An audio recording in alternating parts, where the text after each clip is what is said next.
identidade enquanto cristãos protestantes. E é isso que a gente vai começar a trabalhar nesse momento. Eu tenho alguns livros de referência aqui, eu sei que às vezes as pessoas pedem indicação de livros. Então, um desses livros é esse aqui, A Teologia da Reforma. É um livro muito bom. Ele foi lançado por ocasião dos 500 anos da Reforma, agora em 2017. Ele é um livro que vai tratar justamente, ele é um livro grande, ele vai tratar sobre, ele traz vários artigos apresentando, por exemplo, o que os reformadores, eu estou falando de Lutero, Calvino, Zwinglio, Melanchthon, todos os grandes reformadores falavam sobre vários temas de suma importância da doutrina cristã. Então a gente vai ter aqui somente as escrituras, trindade, Deus, predestinação, criação, pessoa de Cristo, a obra de Cristo, Espírito Santo, justificação pela fé, igreja, batismo, ceia do Senhor, relação da igreja com o Estado, escatologia. Esse é um livro muito bom. E esse outro aqui é um livro mais resumido, Pilares da Fé. Ele vai trabalhar os 5 pilares da Reforma Protestante. Não concordo com tudo que está aqui, algumas visões do autor, que é um autor muito bom, Franklin Ferreira, eu não compartilho, mas é um livro também interessante que a gente vai comentar algumas coisas dele. Meus irmãos, a gente começa falando somente glórias sejam dadas a Deus. Por que a gente começa com esse tema? E eu vou explicar para vocês. É comum que ao falarmos sobre a história da Bíblia, geralmente quando a gente fala sobre a Bíblia, a gente fala o seguinte, que a Bíblia é a história da redenção. Como assim? Que a Bíblia, ela nos foi escrita a fim de narrar como Deus salvou o seu povo, como Deus se fez carne, morreu, ressuscitou por amor a nós, isto é, Jesus Cristo. Isso não está errado, meus irmãos. É claro que todo o Antigo Testamento aponta para Jesus e todo o Novo Testamento vem de Jesus, aquilo que a gente já pode falar aqui algumas vezes. Os personagens do Antigo Testamento, o povo do Antigo Testamento foi salvo porque criam que Jesus viria. Todos nós que estamos depois do Novo Testamento, cremos que Jesus já veio. Jesus é a salvação. Isso não está errado. O ponto é que a história da Bíblia, a narrativa bíblica, ela não termina nisso. A salvação das nossas almas não é um fim em si mesmo. Jesus veio para salvar as nossas almas, não apenas pelo amor dele para conosco, mas Jesus veio principalmente para salvar nossas almas, porque essa é a maneira que o Pai, que Deus Pai é glorificado. Por que Jesus Cristo veio nos salvar? Por amor? Sim, mas não para aí. A redenção, a salvação, ela tem um motivo. A redenção, a salvação, ela é um caminho, um meio para um fim. Qual é o fim?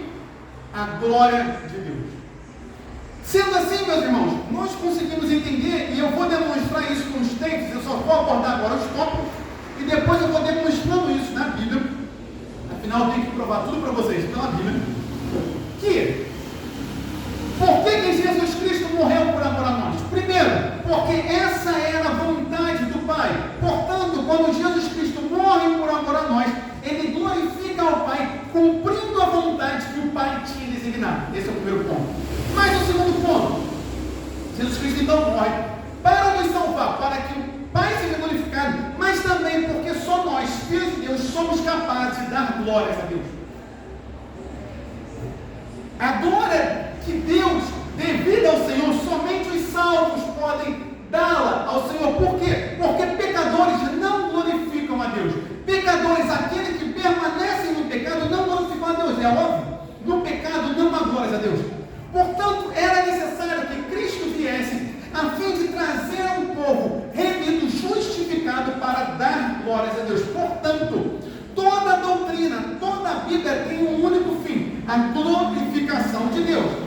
Que no caso, a glorificação de Deus passa por nos salvar. Tanto é, meus irmãos, que se nós formos raciocinar juntos, qual é o momento da história bíblica que Jesus Cristo passa a ser necessário? Como assim? Eu sei, é óbvio, que Jesus Cristo faz parte, ele é o Criador de todas as coisas. Então Jesus Cristo foi necessário para a criação de todas as coisas. Mas a partir de que momento na história da Bíblia que Jesus Cristo foi necessário como sacrifício para nos salvar? A partir de Gênesis 3.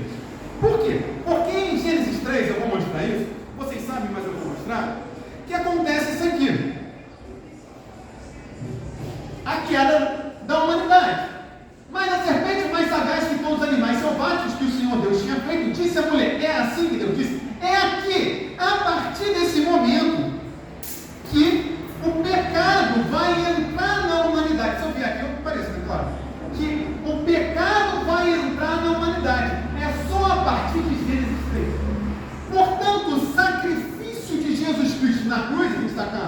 cruz representada aqui, só foi necessário a partir desse momento.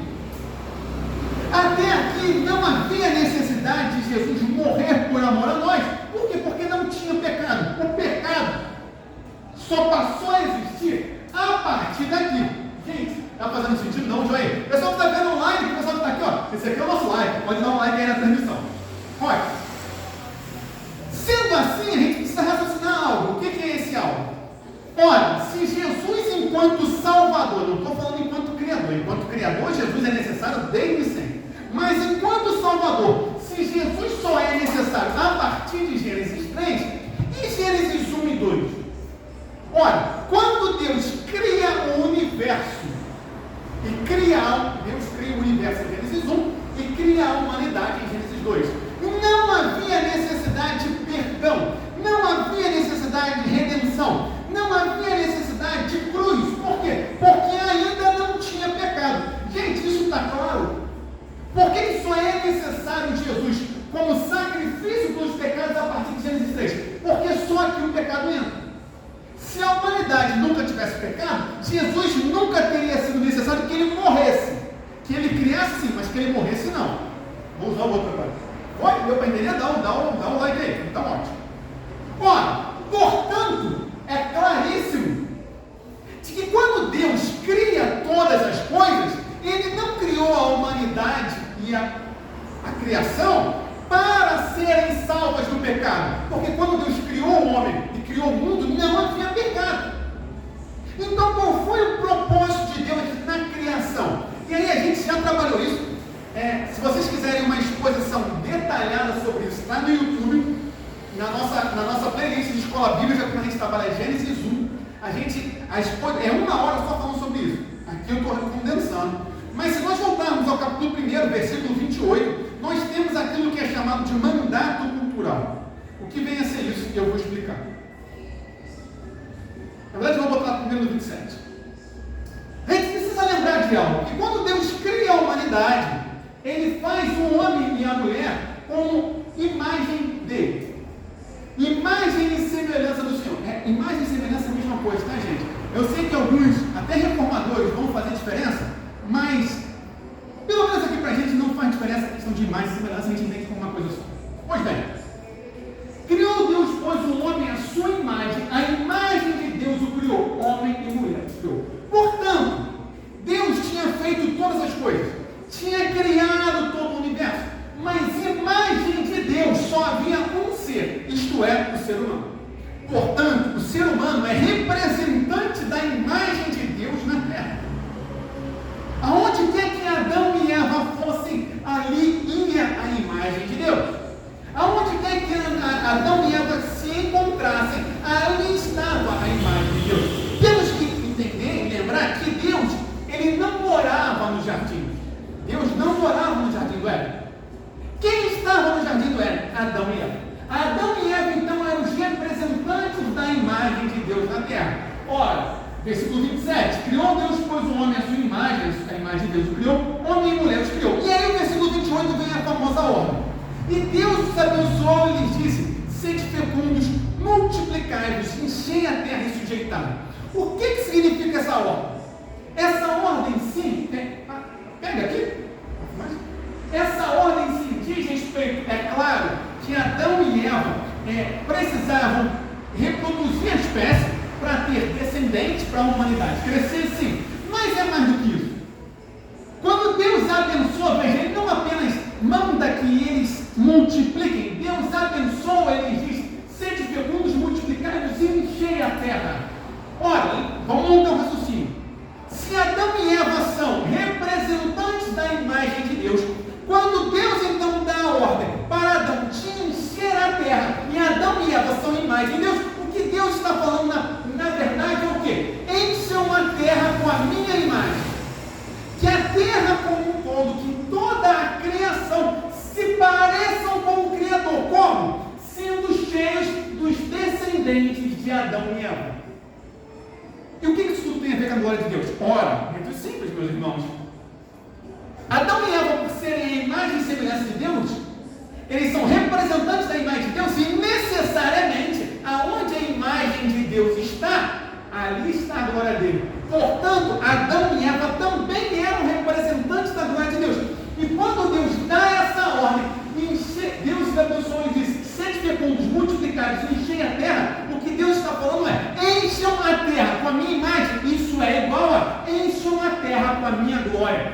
Portanto, o propósito da criação nunca foi nós.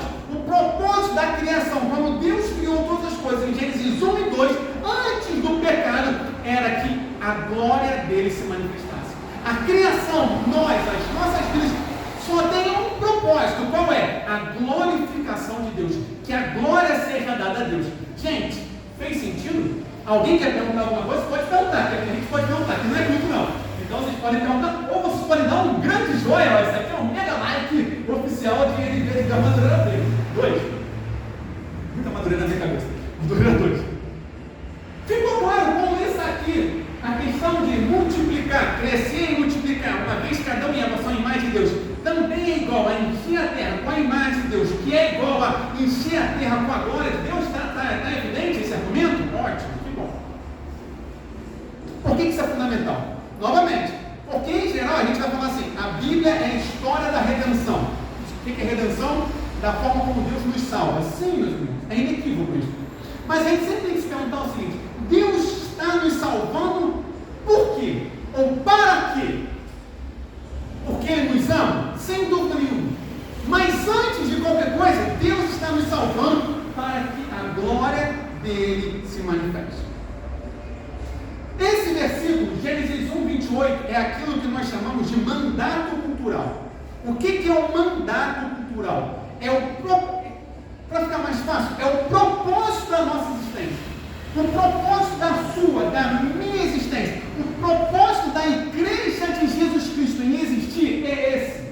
É encher a terra com a glória de Deus. É fazer com que a terra se pareça cada vez mais com o seu Criador. É encher a terra com a glória de Deus. Que nós levemos o mundo à glorificação de Deus. Gente, a gente precisa lembrar de algo. Que quando Jesus Cristo voltar, o que vai acontecer? Todo joelho se dobrará e toda língua confessará que só Jesus Cristo é o Senhor. Quando Jesus Cristo voltar, toda a terra glorificará o Senhor. Só que nesse momento já não haverá mais tempo para o perdão, porque aí já é o dia do juízo. Portanto, o nosso objetivo, a gente só existe para um propósito: dar glórias a Deus e levar todo o mundo a glorificar a Deus. E isso está demonstrado aqui no mandato cultural. Veja, isso aqui é antes do pecado, isso aqui é antes da queda, isso aqui é antes da necessidade de um Salvador. Novamente, Jesus já era necessário e sempre foi enquanto Criador, mas enquanto Salvador, não.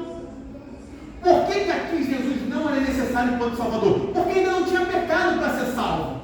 O pecado só acontece em Gênesis 3. Portanto, quando Deus cria todas as coisas, a humanidade e o mundo, em Gênesis 1, 28, nós temos o mandato cultural, isso é, o propósito existencial de todos nós, que é nada mais é do que multiplicar a imagem de Deus, até isto é, multiplicar a glória de Deus. É aquilo que a gente fala, que era expandir o jardim do Éden, o primeiro templo. Só fazer um parênteses aqui, isso aqui tudo, a minha primeira aula no seminário, graças a Deus eu tenho o privilégio de dar aula de missiologia no seminário. E a minha primeira aula no seminário chama-se Teologia Bíblica da Missão. E eu começo a aula falando isso, que o propósito da missão é a glorificação de Deus. Que missiologia, meus irmãos, ser missionário, pregar o evangelho, só tem um propósito: salvar almas. Salvar almas é o caminho, é o meio para um fim. Qual é o fim? A glorificação de Deus. O Evangelho não é sobre a salvação da minha alma. O Evangelho é sobre a salvação da minha alma, para que a minha alma glorifique a Deus. Mas a gente precisa ter uma clareza: o Evangelho não é sobre mim. O Evangelho é sobre glórias a Deus, porque toda a glória é de Deus. Nada é sobre mim. Eu não sou nada, eu sou pecador. Tudo é a glória de Deus. Gente, está fazendo sentido? Dá aí um mega like giratório. Giratório. Dorme não. Isso aí, vocês depois do almoço bate um som, né? É que eu que estou aqui elétrico. Ainda mais que esse negócio nem está perto nem está longe aqui do púlpito, então eu não sei qual degrau foi. Então também assim, sobe e desce. Aí quase que se eu cair, gente, é só ficar orando. Pois bem, sendo assim, olha o que vai dizer aqui. Eu vou jogar alguns textos aqui em cima, gente. Novamente, tudo que eu falar aqui eu tenho que demonstrar para vocês, tá? Não aceitem nada do que eu estou falando se eu não provar biblicamente. E aí, é por isso que vocês podem perguntar, tá? Qual é o ponto aqui? O que eu estou falando até esse momento?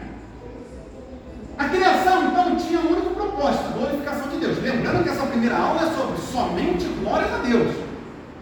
Por isso que eu estou começando como pilar da teologia da Reforma Protestante. Geralmente a gente começa com somente a palavra, somente as Escrituras. Eu prefiro começar com somente glórias a Deus, porque tudo vem da glória de Deus. As Escrituras, elas vêm para glorificar a Deus, então começa-se na glória de Deus. Mas vamos caminhar. É claro, aonde entra Jesus aqui? Que a partir do momento que nós pecamos, nós não podemos mais glorificar a Deus. Por quê? Porque nós somos inimigos de Deus. Então Jesus entra, porque Jesus vai vir nos salvar, e agora nós, perdoados, lavados pelo sangue, nós somos capazes de glorificar a Deus. Tanto é que, por exemplo, o que é a missão? O que é evangelismo? 2 Coríntios vai explicar. Estou botando aqui, ó. Aí tá.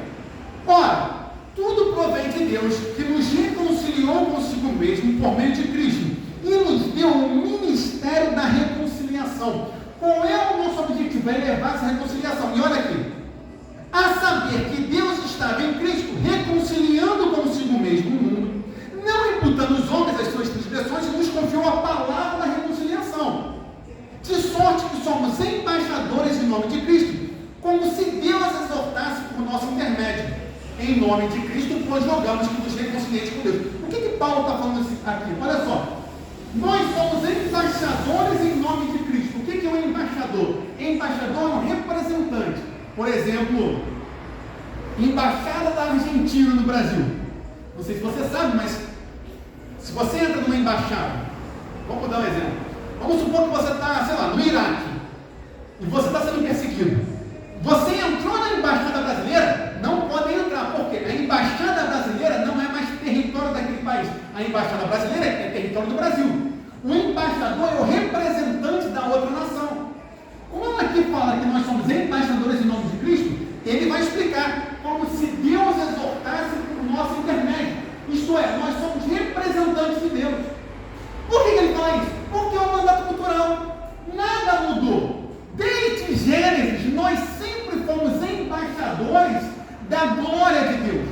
Porque, por mais que a glória de Deus se manifeste na criação, mas a criação não foi feita à imagem e semelhança de Deus. O único ser feito à imagem e semelhança de Deus fomos nós, seres humanos.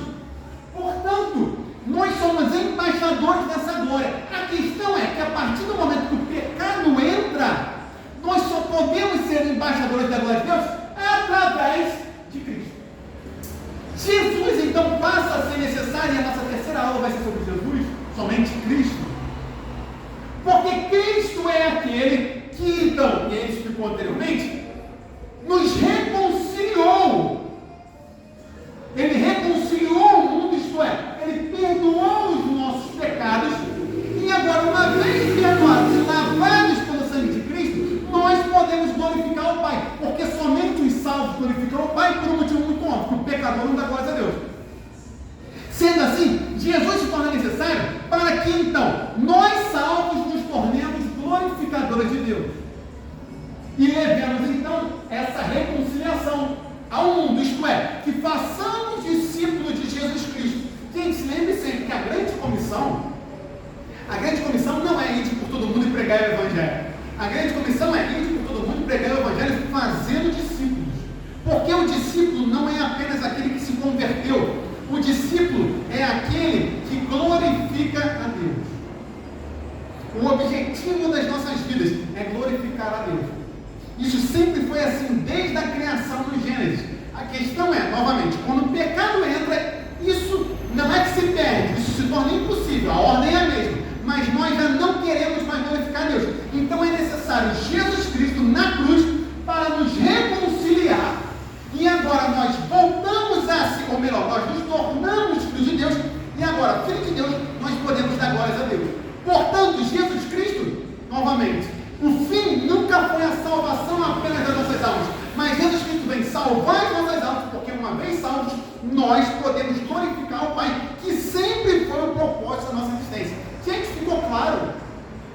Qual é o ponto que eu estou defendendo aqui? Só para perguntar se está claro isso. É que o propósito da nossa existência é a glória de Deus. Sempre foi isso, antes do pecado. Quando o pecado entra, o propósito é o mesmo, porque o pecado não tem poder para mudar o plano de Deus. Mas isso se torna impossível, porque pecadores não querem glorificar a Deus. Então passa a ser necessário Jesus. Jesus Cristo então vem para nos salvar, para que uma vez salvos nós possamos glorificar ao Pai.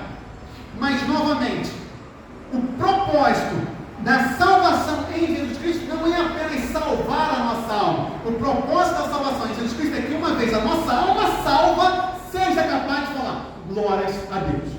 Deu para entender como tudo é a glória de Deus? Foi? Então tá bom. E aí, gente, obviamente, Gênesis 3,15, eu botei Coríntios, desculpa. Gênesis 3,15. Deixa eu botar o 14. Aqui o homem já tinha pecado e Deus amaldiçoou o homem, depois amaldiçoou a mulher e vai amaldiçoar a serpente. A gente também já fez toda a exposição de Gênesis 1, 2 e 3, não está no YouTube, tá, gente? Na verdade, hoje a gente terminou a exposição até Gênesis 19. Então, se você quiser, isso aqui tudo detalhado está no YouTube, na nossa playlist de Escola Bíblica. Então o Senhor Deus disse à serpente: visto que isto fizeste, maldita és entre todos os animais domésticos e o és entre todos os animais selvagens. Aí se gerás sobre o teu ventre e comerás pó todos os dias da tua vida. E agora? Aqui entra Jesus. O primeiro local na Bíblia que Jesus é citado é aqui. Gênesis 3,15 é conhecido como o proto-evangelho. Ele é a semente do evangelho. Porque é a primeira vez que nós vamos ver falando sobre Jesus, a necessidade do Salvador. Aqui está. Porém, inimizade entre ti quem? A serpente e a mulher. Entre a serpente e Eva. Entre a tua descendência, a descendência da serpente e o seu descendente. Este te ferirá a cabeça e tu lhe ferirás o calcanhar. O que significa esse versículo? Só para clarear. Quem é este? O descendente da mulher é Jesus Cristo. Ele vai esmagar a serpente na cabeça. Ele já fez isso na cruz. Jesus Cristo esmagou a cabeça da serpente. E por que a serpente feriu ele no calcanhar? Porque Jesus Cristo morreu. É isso que esse versículo está falando. Por que Gênesis 3,15 é a primeira vez que se fala sobre Jesus? Porque aqui, quando Deus termina de dar a maldição do pecado, ele já provê a solução. Qual é a solução? Vai vir um homem perfeito, Jesus Cristo, 100% Deus e 100% homem. A gente vai falar isso daqui a 2 horas. Ele vai ter o calcanhar ferido pela serpente. Quem é a serpente? Satanás. Por que ele teve o calcanhar ferido? Porque Jesus Cristo morreu na sexta. Mas no domingo, Jesus Cristo ressuscitou. E ele então esmagou a cabeça da serpente. Aqui nós temos a necessidade de Cristo. Mas veja, por que Jesus Cristo, enquanto Salvador, aquele que esmaga a cabeça da serpente, só foi necessário a partir daqui? Porque só aqui entrou o pecado. Mas o propósito de Deus, lá em Gênesis 1, 28, continua, que é a glorificação de Deus. Por isso que a glória de Deus sempre foi o propósito final de todas as coisas. O sacrifício de Jesus Cristo, que é o que já está falando aqui em Gênesis 3,15, nada mais é do que o meio pelo qual o Pai é glorificado. Gente, isso ficou claro? Deu para entender mesmo? Sem dúvida. Se alguém quer perguntar alguma coisa? Não? Então tá bom. Então tá bom. E aí, se não está claro, se vocês não acreditam em mim, eu vou continuar mostrando isso. O salmista deixa isso claríssimo, tá? Quer ver? O Salmo 96. Olha o que ele vai falar. Deixa eu só botar aqui em cima para vocês poderem acompanhar comigo. Salmo 96, versículo 3, olha só. Mais claro que isso, anunciai entre as nações a sua glória, entre todos os povos as suas maravilhas. Porque grande é o Senhor e muito digno de ser louvado, temível mais que todos os deuses. E aí ele continua. Glória e majestade estão diante dele, força e formosura no seu santuário. Tributai ao Senhor a família dos povos, tributai ao Senhor glória e força. Tributai ao Senhor a glória devido ao seu nome. Trazei oferendas e entrai nos seus atos. Adorai o Senhor na beleza da sua santidade. Tremei diante dele todas as terras. Dizei entre as nações, reina o Senhor. Ele firmou o mundo para que não seja abalado e julga os povos com equidade. Ou seja, o que a gente tem que fazer? Glorificar a Deus. E aí, quando a gente vai para Romanos, meus irmãos, eu preciso explicar isso para poder fechar a minha argumentação. Lutero vai falar que Romanos talvez seja o mais doutrinário de todos os livros. Na verdade, o Lutero vai falar, ele falava que ele aconselhava todo mundo decorar Romanos inteiro. Mas Romanos, ele é um resumo da doutrina do Evangelho. Na verdade, a reforma protestante, ela está firmada em Romanos 1, 17 e 18. Ou melhor, 16 e 18. Visto que a justiça de Deus se revela do Evangelho, de fé em fé, como está escrito, o justo viverá pela fé. Onde eu vou chegar com isso? Que toda a doutrina está resumida em Romanos. A justificação por Jesus Cristo, que a gente vai falar daqui a pouco, a justiça de Jesus Cristo. Como é que nós somos salvos, meus irmãos? Nós somos salvos pela graça, crendo através, pela graça sois salvos, é o que está escrito, mediante a fé. Então nós somos salvos pela graça, através da fé em Jesus Cristo. Romanos vai falar sobre isso tudo. Então Romanos vai explicar que pela graça nós somos salvos através da fé. Romanos vai falar sobre ser, fé, sobre graça, sobre salvação, sobre a justificação, sobre a obra de Jesus Cristo. Por que eu estou falando sobre isso? E ele vem falando. Capítulo 6. Graça e tudo mais. Até que no final do capítulo 11, Paulo vai fazer um resumo da doutrina. Em 3 versículos. E olha como é que ele vai terminar. Vou botar aqui em cima. Romanos 11, a partir do 33. Que é muito importante a gente entender isso. Olha o que ele fala. Entenda o que eu acabei de falar. Depois de expressar toda a doutrina, toda a justificação, a justiça de Deus, salvação, misericórdia, graça, fé, etc, etc, etc, Paulo chega a uma conclusão, que é essa aqui. Profundidade da riqueza, tanto da sabedoria como do conhecimento de Deus. O que Paulo está chegando a uma conclusão inevitável, não é? Que toda a obra da salvação, da redenção, da justiça é algo extremamente profundo e rico. Quem foi que poderia imaginar que Deus se faria homem e morreria numa cruz? É o que ele está falando. Quão insondáveis são os seus juízos, quão inescrutáveis os seus caminhos. E ele continua. Quem, pois, conheceu a mente do Senhor? Assim, quem tinha imaginar algo? Todas as religiões é Deus em cima de um trono com um chicote, obrigando as pessoas. Aqui o Evangelho ao contrário, é Deus abrindo mão. E aí ele vai terminar assim. Porque dele, por meio dele e para ele, são todas as coisas. A ele, pois, a glória eternamente. Amém. Por que eu estou falando isso? Porque é para corroborar com o que a gente está defendendo. Toda a doutrina do Evangelho, a justificação pela graça, mediante a fé em Jesus Cristo, porque dele, por meio dele, para ele são todas as coisas. A ele, pois, agora. Qual é o propósito de toda a doutrina da reforma protestante, de Romanos, de toda a Bíblia? É a glória eterna de Deus. Toda a justiça de Deus, a justificação, a graça, a fé, a cruz, não foram um fim em si mesmas. Não era apenas, não que seja pouca salvação da alma, mas era para que a glória fosse de Deus. Meus irmãos, tudo sempre foi por causa da glória de Deus. Nada é sobre eu, nada é sobre você, nada sobre nada que não seja a glória de Deus. Sim, Deus nos ama inegavelmente. Isso é graça, favor imerecido. Deus nos ama sem a gente merecer. Mas a salvação e o amor dele, antes de qualquer coisa, tem um objetivo: a glória do próprio nome dele. E aí, um dos meus versículos, não sei se a gente pode ter versículo favorito, eu sempre falo isso, né? Mas versículo Abacuque 2, 14. Calma aí que eu acho que eu botei errado. Falei que é um dos meus favoritos, mas eu botei o versículo errado, vocês perceberam? Calma aí que não é esse versículo. Eu anotei o capítulo errado. Calma aí, dá um minuto. Que é onde eu vou demonstrar isso. Não botei errado. Tá certo, é porque eu digitei aqui errado. Aqui, finalmente. Pois a terra se encherá do conhecimento da glória do Senhor, como as águas cobrem o mar. Isso é o Evangelho. Porque nós pregamos a Jesus Cristo. Para que Jesus Cristo salve as almas? Sim. Mas fazer discípulos, isto é, pessoas que uma vez alcançados pela graça, tendo aceitado a Jesus Cristo, glorifiquem ao Pai. Deem glórias a Deus, pois a terra se encherá do conhecimento da glória do Senhor, como as águas cobrem o mar. O propósito sempre foi a glória de Deus.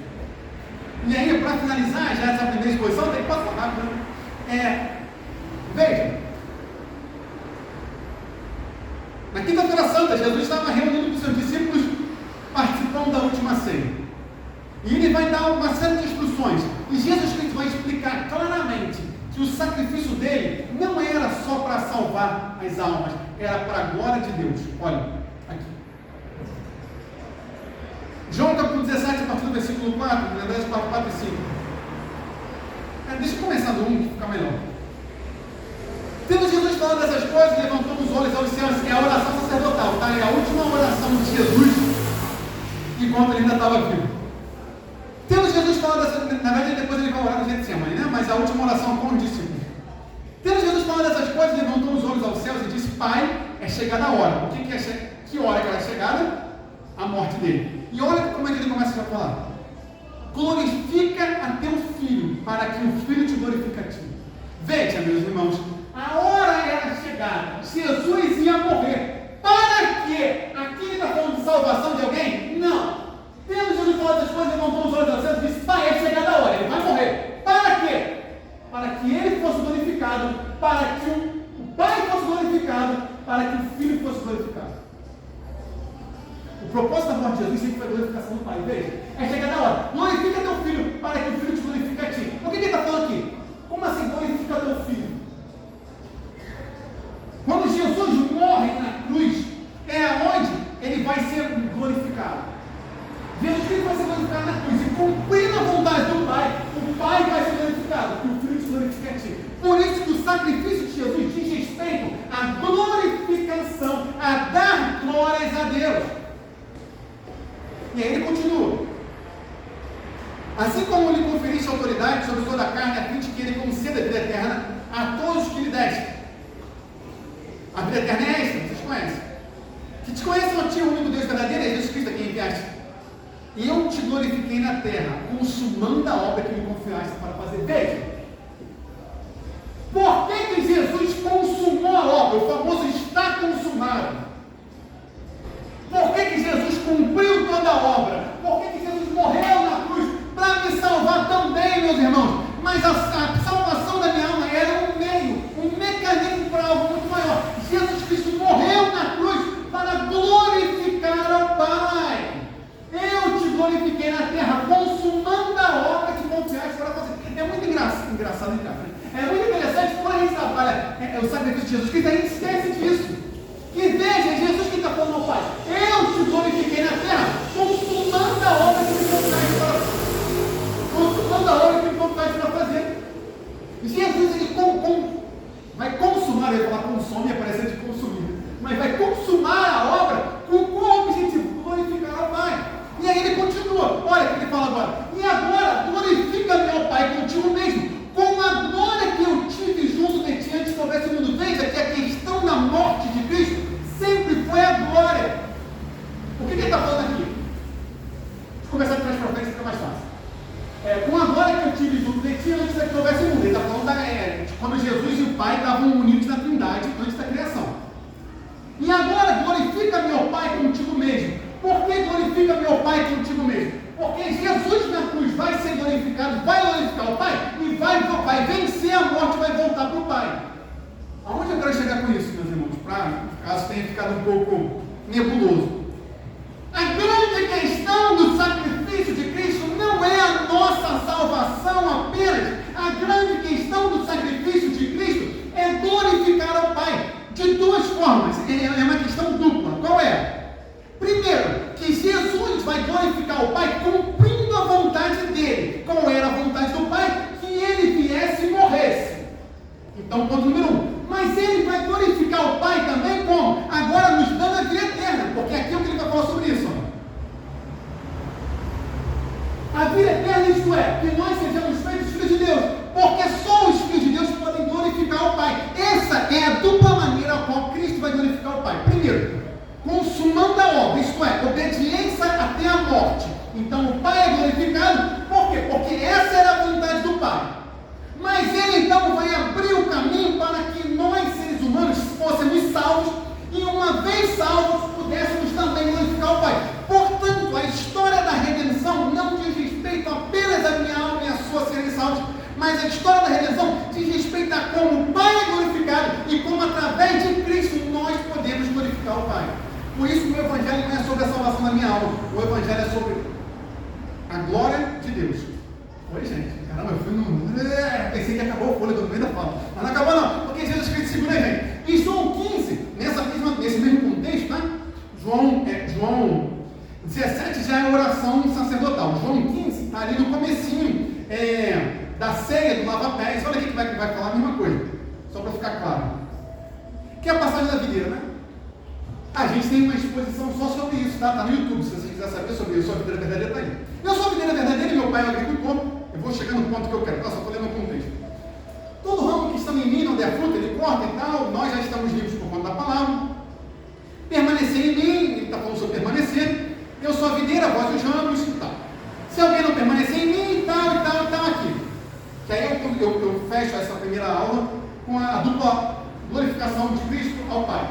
Nisto é glorificado meu Pai, em que deis muito fruto, e assim vos tornareis meus discípulos. Aqui a gente fez toda a organização, todo o raciocínio. Veja, por que a obra da redenção de Cristo Jesus é para glorificar o Pai? Primeiro, porque era a vontade do Pai. Uma vez que era a vontade do Pai, e Cristo cumpre essa vontade, o Pai é glorificado. Foi esse o primeiro ponto? Ótimo. E o segundo ponto está aqui. Porque uma vez que Cristo então vem e morre, e nos torna, e nos abre a possibilidade de sermos seus discípulos, nisto é glorificado o Pai. Que deis muito fruto, e assim nos tornei meus discípulos. Como assim? Como é que nós somos discípulos de Cristo? Uma vez que nós frutificamos. E já que assim nós frutificamos. Então, os discípulos são aqueles que glorificam o Pai. Então, por que Jesus veio fazer discípulos? Apenas para salvar nossa alma? Não.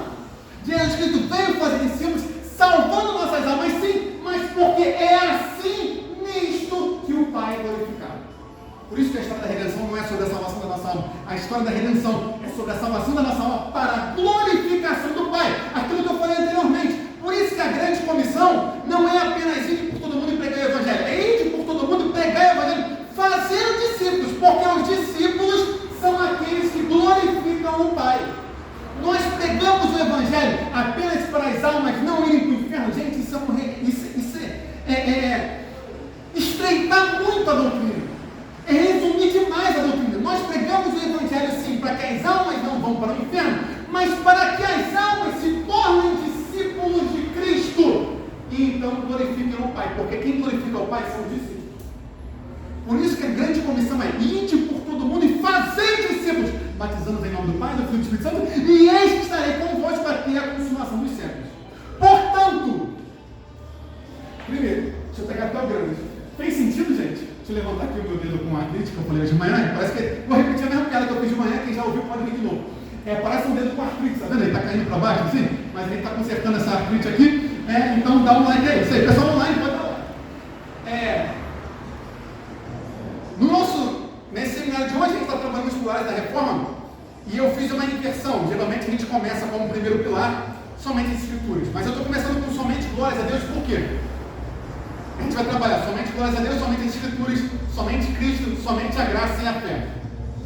Porque as escrituras que falam, estão aqui, Cristo e a graça e a fé não são um fim nelas mesmas, mas são o meio pelo qual Deus é glorificado. Gente, a gente precisa crescer e amadurecer no Senhor para entendermos o seguinte, que esse é um problema muito atual, de acharmos que a Bíblia fala sobre nós, sobre a salvação da minha alma. A Bíblia não é sobre mim, não é sobre a minha alma. A Bíblia é sobre como o Pai é glorificado. E o Pai é glorificado através do sacrifício de Cristo. Cristo veio para nos salvar em amor, sim, mas em última instância, Cristo veio para nos salvar porque somente os salvos se tornam discípulos e os discípulos glorificam o Pai. Por isso que tudo é somente glórias a Deus. E aí é aquilo que a gente acabou de ler aqui em Romanos 11. Porque dele, por meio dele, para ele são todas as coisas, a ele, pois agora, eternamente. Amém. Gente, eu preciso terminar, porque a gente tem mais uma aula. Alguém quer perguntar? Está tudo claro? Alguém quer perguntar alguma coisa? Só para fechar então o raciocínio. Qual é eu ficaria muito feliz se nós saíssemos daqui com uma certeza, ou se não ficou com certeza, até porque julguem tudo que eu estou falando pela palavra. Pelo menos a gente saísse com isso plantado em nossos corações. Por quê? A Bíblia não é a história da redenção. Eu sei que isso pode parecer até heresia, mas entenda. É porque não pode parar aqui a frase. A Bíblia é a história da redenção para a glorificação de Deus. Para a glorificação de Deus. A gente precisa tirar um pouco da cabeça de que Jesus veio para nos salvar. É claro que Jesus veio para nos salvar. Mas se eu falo até aqui a frase, é claro, meus irmãos, que num culto evangelístico eu posso parar aí. Mas aqui num seminário de aprofundamento de pilares, eu não posso apenas falar dessa parte que Jesus Cristo veio apenas para me salvar. Sim, Jesus Cristo veio para me salvar porque me salvando ele glorificava o Pai.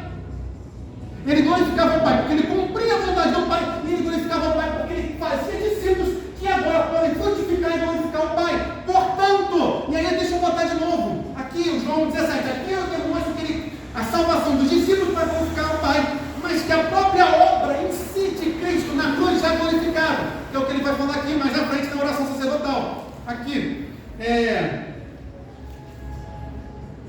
esse aqui para mim é um versículo que comprova toda a minha argumentação. Aqui, nisto é glorificado meu Pai. Não botei, foi mal. Eu te glorifiquei na terra, consumando a obra que me confiaste para fazer. É muito interessante, geralmente quando a gente fala sobre consumado está, em grego é o tetelestai, né? Jesus na cruz gritou tetelestai. Tetelestai significa está consumado. Mas geralmente quando a gente pega o está consumado, a gente diz respeito ao quê? A salvação da vida da sua alma. Mas veja, Jesus Cristo disse está consumado para quê? Por quê? Por causa da glória de Deus. Eu te glorifiquei na terra, consumando a obra que me confiaste para fazer. Portanto, a salvação da minha alma não é apenas para a minha alma ser salva, porque é só amor. Não! O amor de Deus aponta para a glória do próprio Deus. Portanto, quando Deus faz toda essa obra, é para que o Senhor seja glorificado. Primeiro, em Cristo consumando a obra. Segundo, em fazer discípulos que vão glorificar ao Pai. Eu sei que quebra muito aquilo que a gente está acostumado, não, graças a Deus, não no ministério de Deus que tem que fazer, defender nosso ministério. Nosso ministério é a palavra centrada. Mas a gente tem ouvido muitas pregações em que parece que Jesus Cristo é quase que um servo para salvar a humanidade. Gente, sempre a questão sempre foi glória de Deus. A questão é glória de Deus, somente glórias a Deus, somente glórias a Deus. Ficou claro, gente? Se não ficou, vocês podem perguntar, aqui vocês podem perguntar, tá? Deixa eu ver se eu falo. É uma nova hora, vai no balanço. Vocês podem perguntar, podem falar, no culto não dá, mas aqui dá. Amém, meus irmãos? Então, só recapitulando tudo. Na verdade, nem entendemos recapitular, mas eu vou comentar.